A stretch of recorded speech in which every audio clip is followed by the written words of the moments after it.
আমরা মেসি সম্পর্কে এবং ওনাদের টিম সম্পর্কে জানতে পেরেছি যে ওইখানে যারা যারা ছিল বা ওদের কান্ট্রিতে ওরা কিভাবে এনজয় করে, কিভাবে মানে এই ফুটবলটা ওদের মধ্যে যে একটা অনুপ্রেরণা, হ্যাঁ আমরা দেখতে পেরেছি, সেটা খুব ভালো লেগেছে।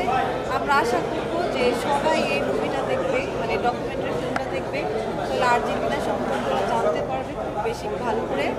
এবং আমাদের যারা ফ্যান আছে বিশেষ করে তাদের জন্য বলবো সে ওরা খুব মানে এটা দেখে খুব অনুপ্রেরণা পাবে এবং ওদের সম্পর্কে জানতে পারবে।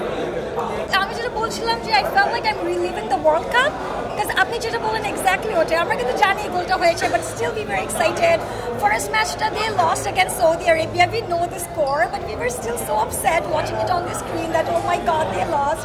Sure, outcomes আমরা জানি, but it felt like the energy we all felt, regardless of not being even in the stadium. That was the energy was very contagious. আসলে ব্যাপারটা হচ্ছে কোনো সিনেমা যখন আমাদের ভালো লাগে, এখন কিন্তু সিনেমাগুলো আমরা বারবার আবার দেখতে থাকি। কোনো গান যদি আমাদের ভালো লাগে আমরা কিন্তু গানটা দেখতে থাকি। এটা কিন্তু আমাদের একটা ভালো লাগার স্মৃতি।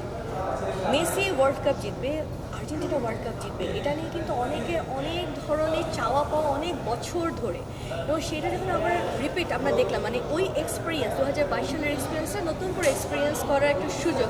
এই জন্যই কিন্তু মানুষ হাতে তালি দিচ্ছে, যখন চিৎকার করছে। আমার মনে হয় কয়েকজন কেঁদেছে, আমি যদি ভুল না করে আমার আশেপাশের লোকজন কিন্তু আবার সাথে সাথে কাঁদছে। তো এই বিষয়টা কিন্তু খুব, আমি বলবো যে একটা দারুণ ব্যাপার হয়েছে ডকুমেন্টারি করাটা এবং সেটা বড় পর্দায় ছাড়াটা। কারণ এই জিনিসটা মানুষ সুখের স্মৃতি যত বারবার দেখবে ততদিন কিন্তু আমাদের প্রাত্যহিক জীবনে আমাদের যে ছোটোখাটো কষ্টগুলো আছে আমরা কিন্তু ভুলে যাই। এই জন্যই কিন্তু মানুষ গান শুনে বিজয়ের সিনেমা দেখে এবং আমরা বিজয়ের ঘটনাটাকে দেখতে পাবো। ওই মুহূর্তটা এমন একটা মুহূর্ত, সেটার জন্য আমি মনে করি যে প্রতিটা মানুষ অপেক্ষা করেছে অনেক বছর, 36 বছর বলছে।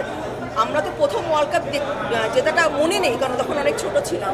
তো এইটাই মনে আছে এবং বলতে পারি যে মনে করতে পারি জন্মের পর থেকে অপেক্ষা করছি এই মুহূর্তটার জন্য। তো এই মুহূর্তটা যখন পেয়েছি, তো ওই মুহূর্তটা প্রতিবার রিলিভ করতে চাই।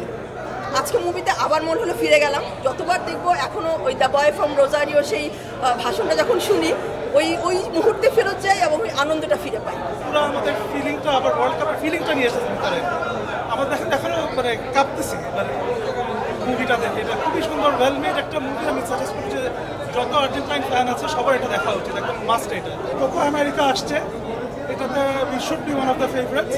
তারপরের দেখা, তারপরেরটা তো ওয়ার্ল্ড কাপ এখনো দূর আছে, তারপরেরটা তারপরে ইনশাল্লাহ জায়গা তো আছে আরও বেশি লাগানোর। এলো খবরের কাগজ, নিখাত, নির্ভীক, নিরপেক্ষ।